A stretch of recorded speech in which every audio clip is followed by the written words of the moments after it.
G'day there guys, big fan of breeding, eating, and just being alive in general. Welcome back to another episode of r/AmiTheA. It's your host Markee. I hope you enjoy this content today. Tell me what you think about it down in the comments, smash a like on this video, and enjoy the show. Thank you. Posted by user FineWhateverBot. Titled, Would I be the a-hole if I told my dying friend's brother that I want more information, plus to see my friend in the hospital? My good friend was in a car crash.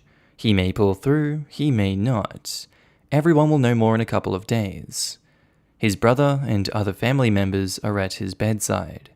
They are guarding visitation and information kind of closely. I visited my friend once, and have inquired almost daily about seeing him since then. I keep getting really nebulous responses. I know how hard it must be for them, and that's why I haven't said anything. But I am so frustrated because I feel like, if he's gonna die, I want to see him now. I keep having to text the brother for info and feeling like a pushy jerk every time I do. I want to say also that my friend and I are pretty close, and I don't think his brother is keeping me out because he thinks negatively of me, or any drama like that. I think it's more that the brother is being very tight with the information because that's how he deals with things. But it's hurting me. This is my good pal whom I've known for almost 20 years. I want to see him and not be shut out of this. Would I be the a-hole if I said as much to the brother? Diplomatically, or should I just back off? I feel like the family is closer to the dying brother, and if you continue to push, you would come off as an a-hole in that situation because everyone grieves differently, and maybe they just want alone time and, maybe the brother doesn't want to see you. We don't have all the answers for these questions, but you've seen the response you've gotten by being pushy, and if you continue to be pushy, you would be the a-hole because they've told you to back down. So yes, you would be the a-hole. Edit to add, I'm going to call the brother tomorrow and apologize for being pushy. He, the brother, is a good guy, and I'll just let him know that I'm here for them. Hopefully I can see my friend soon. Edit 2, I'm not gonna call his brother. I'll just try to wait it out and to be helpful when the family needs me. Thanks for the support on this post, I really appreciate it. You would be the a-hole, and you're the a-hole for even thinking you're entitled to see someone who may be dying right now. Yes, back off and let the family be present without having to be distracted by your texts and requests. Don't be that guy. I understand this is someone you care for and that grief and loss are disorienting, but this is not your place. If it was, you would be invited to be there. I hope your friend pulls through. Disagree? No a-holes here. Awful situation for everyone involved, and I feel sorry for you. You would be the a-hole if you keep pushing. I would send one more message, say how much he means to you, and that you'd love to see him, but that you want the family to only think of what is best for them and your friend right now. Ask him to text you when he and his family feel it appropriate, and that you will stop bothering them to let him grieve. Let him know that if you can do anything to help, they just need to ask you. Friends can be as close as family, honestly. It's like the family is shrugging off the importance of their relatives' friends. If I was in the hospital and things didn't look good, I'd love for my friends to visit me. It feels pretty darn good to know that despite the fact you're not related, someone still cares greatly for you. Plus, I'd like to say goodbye to everyone that I love, including my friends. It's a hard situation. I don't want to say the family is being a bunch of a-holes, because this is obviously a very tough situation for them, and it's understandable that they are probably comfortable dealing with the situation in private. However, they should really consider the friend's importance, unless they know for a fact that OP's friend wasn't too keen on OP. I would say no a-holes here, slightly leaning towards not the a-hole is a better judgment. You're the a-hole. This is a super tough time, and the daily text messaging can be super overwhelming for someone going through this. I understand you going through this as well. Perhaps, as a super close friend, take on a more supportive role for the family rather than focusing on your friend. When I had a dying parent, I had a person drop off meals to the hospital for the family. Totally appreciated because you don't want to leave that bedside for anything sometimes. We looked forward to those meals for hours, and were so good when they arrived at dinner, still warm and ready to eat. Also, good gifts as snacks for the family, like a fruit basket or baked goods that will keep a few days at room temperature. Basket of chocolates and lollies go a long way too. Also, good to thank nurses with chocolate for extra attentive care, or some voucher for a real coffee shop in the hospital because the tea room ones don't tend to be crash hot. Maybe a gift of a bunch of single-use toiletries if the hospital doesn't provide that kind of thing. You can call the hospital and ask. Most don't provide for the family, just the patient. Perhaps a bunch of freshly baked cookies, etc., for you to drop off at the nurse's station to thank them for caring for your friend will be well noted by the staff. If the room has a small fridge for use, consider dinner drop-off, plus some sandwiches or salads for the next day. Think super practical. How can you meet their needs? All your friends' needs are being taken care of, but who is taking care of the family? Start with a text of, "Hey, I want to bring up dinner to whoever is at the hospital. Can you let me know how many people are there? I'll be there in an hour and just drop to the nurse's station and go so I don't disturb you all." Update to dying friend in hospital. I wanted to post an update that my friends did not make it. I was wrong to think his family was doing anything deliberate. They were just really, really hurting. I got a chance to say my goodbyes. Once I was there at the hospital, I understood much better what they were probably feeling. When you're inside of the situation, it's almost a feeling of safety to stay in it and not bring others in or out. I want to thank people for your support. I don't much care about the a-hole bit at this point, but I received a request for update, so hugged your loved ones and go see your friends. I kind of didn't hang out with my buddy that much recently because I had been depressed and got kind of in my head. I wish we had hung out more. So the moral is, just go see your friends. They want to see you, I can guarantee you of that. I'm sure I speak for everyone when I say I'm sorry for your loss. Glad that you got to see him and say goodbye one last time. I didn't think you were an a-hole for wanting to see a close friend immediately. Even if I get why the family didn't want you around, most people absolutely would. Not every issue is such a cut and dry dichotomy. Sorry for your loss. Posted by user Strict Mastodon. Titled, "Am I the a-hole for refusing to wear a wig to my friend's wedding?" Just as a little background, I grew up in a very strict Christian family, where I wasn't allowed to cut my hair ever because hair is a woman's crown. It was down to my knees by the time I escaped at 18. Ever since then, I've either had a pixie, a buzz cut, or have been totally bald, because I cannot stand the heavy feeling of long hair or all the brushing, washing, and detangling after dealing with it for so many years. So that's a big reason why I'm so stubborn about this issue. Also, all of my friends involved in this story have always known me as the girl with no hair. Right now, I'm bald because I always shave my head completely for the summer. One of my good friends is getting married in August, and she chose me to be one of her bridesmaids. Everything had been cool. She's always been the sweetest person, and she showed no signs of going bridezilla before this, until she called me up about 3 weeks ago and asked me if I could do her a favor and wear a wig to the wedding. She explained that she wanted all of her bridesmaids to match, and that she wanted us all to look good in the pictures. I told her I really didn't want to get a wig, and we've been on bad terms ever since.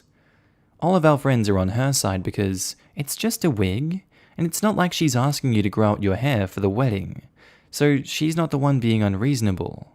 And I know that I can be very stubborn sometimes, which I guess is the reason I'm posting here. The thing is, I don't know how many of you will be aware of this, but a wig that will actually look good and realistic is expensive.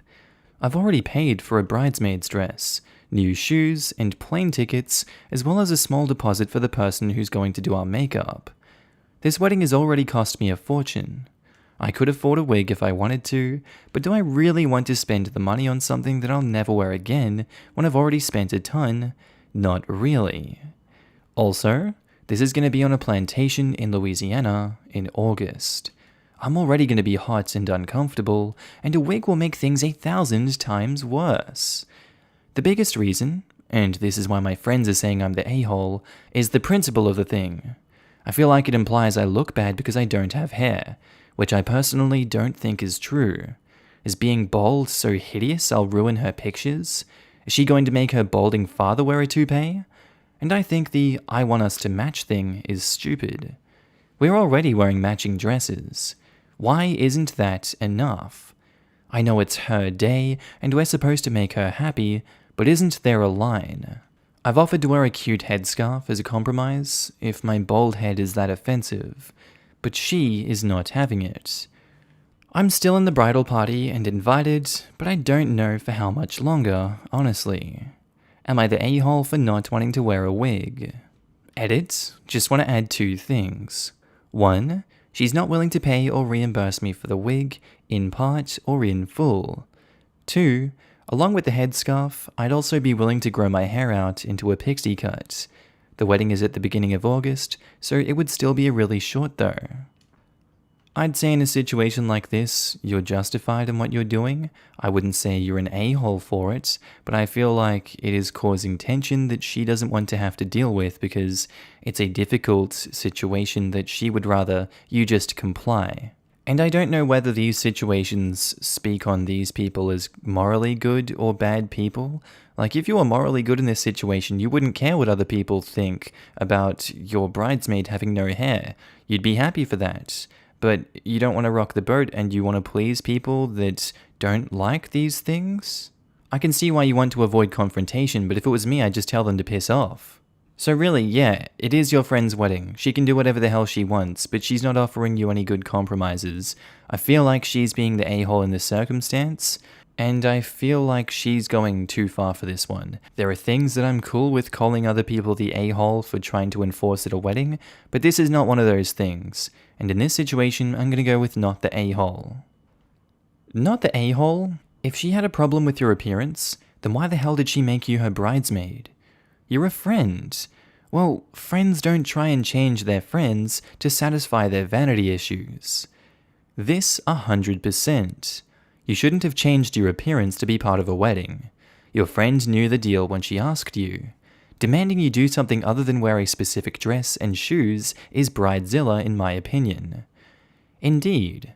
My sister was like 6 months pregnant and her friend asked her to be a bridesmaid and to wear like 5-inch heels. My sister said, "Oh, hell no." Her friend came around and all the rest of the bridesmaids wore flats.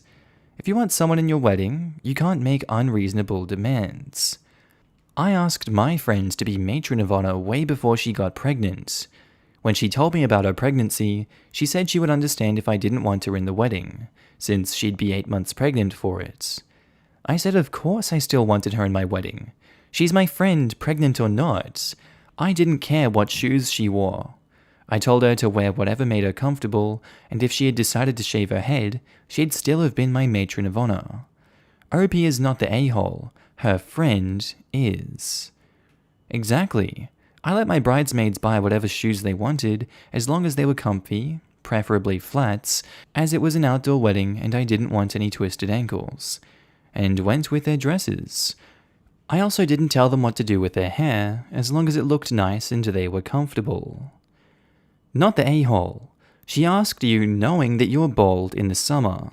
This isn't a big change you made right before the wedding, which is your choice, but tends to stress brides out so it's more understandable. I'd step out of the wedding, as this will only get worse if she's that concerned about some pictures. Right? I'd be way more understanding if I'd literally just shaved my head, but none of these people have ever known me with hair.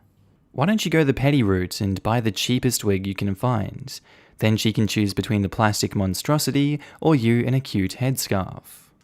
Not the a-hole. The bride wanting you to wear a wig to look good in photos is ridiculous and insulting. Describing her as a bridezilla sounds about right. The thing is, she hasn't been a bridezilla at all before this, and I didn't even think she would have been capable of it, considering her personality. Asking something like this of me is very unlike her. Sometimes people you've known for a while will surprise you with hidden depths. Unfortunately, hidden shallows are a lot more common.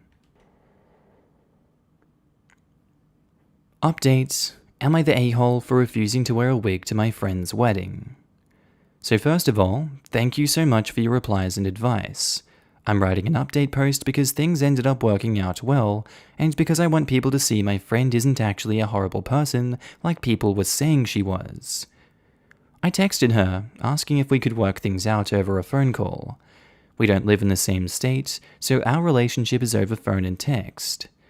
It turns out a lot of you were right, and my friend was being pressured to ask me to wear a wig. Her future mother-in-law found out about my shaved head and pitched a fit. Like I said in a comment, my friend can be a pushover, and this woman is apparently a nightmare.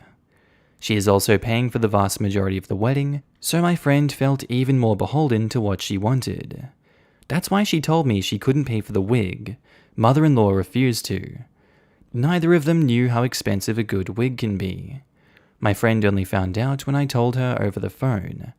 That's also why our dresses, shoes, and makeup weren't covered. It turns out my friend is mortified by what she sees as her mother-in-law making her look cheap and greedy. But she didn't want to tell us that because she's already embarrassed to be relying on her mother-in-law's money. Apparently it's her fiancé's family insisting on a huge extravagant wedding. That's why her reasons didn't ring true to me as well. She didn't want to hurt my feelings by telling me that her mother-in-law was being so judgmental of me. So she basically blurted out the first thing that came into her head. She assured me she thinks that I look great with short hair, and apologized for making me think she thought I look bad. I know people will question how I can believe her, but I've been friends with her for nearly 10 years, and I give her the benefit of the doubt. We've been there for each other through a lot, and really care about one another. I'm still side-eyeing the plantation wedding, but I didn't tell her that because she seemed so stressed out by essentially being bullied by her fiancé's family. I didn't want to pile on. I do know for a fact that she only wanted that venue for the big oak trees all over the property, which are admittedly beautiful. I went to the plantation's website, and they do acknowledge slavery's evils, and even have a memorial to everyone who was enslaved there, so that makes me feel slightly better.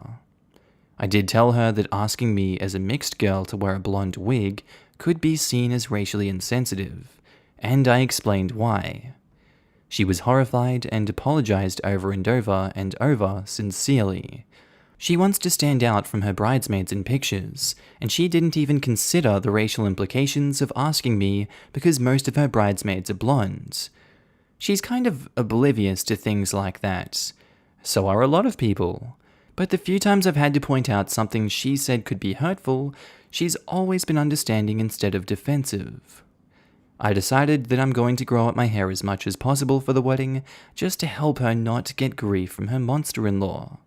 It'll still be pretty short, so that's okay. She's fine with that too, except she was worried I'll still have to deal with snide remarks from her fiancé's family. I reassured her that after nearly a decade with short hair, I've pretty much heard it all.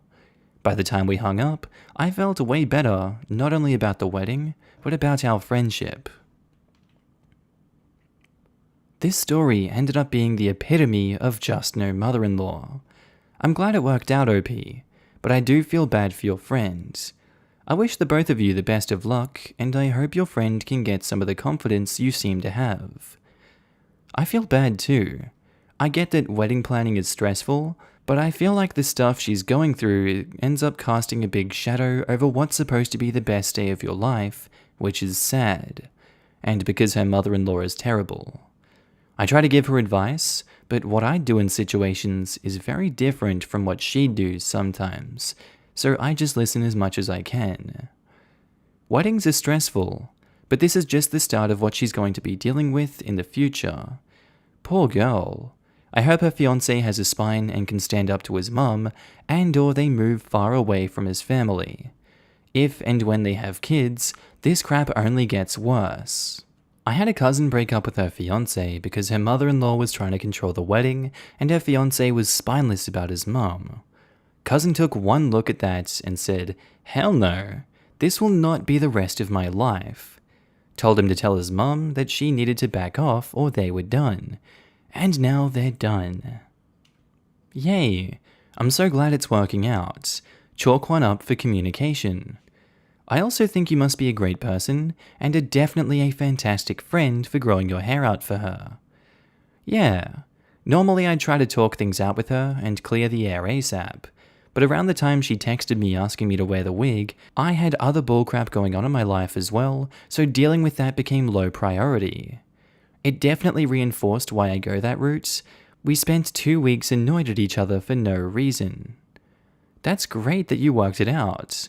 Though I'd still suggest you buy a super cheap costume wig, so if the future mother-in-law says anything, you can pull it out and say, it's either the cute pixie or this plastic tangled color of wig monstrosity. Of course, discuss this idea with your friend if you do decide to do this, just in case she doesn't appreciate it. It is still her wedding and she might not want an extra huffy mother-in-law there, lol.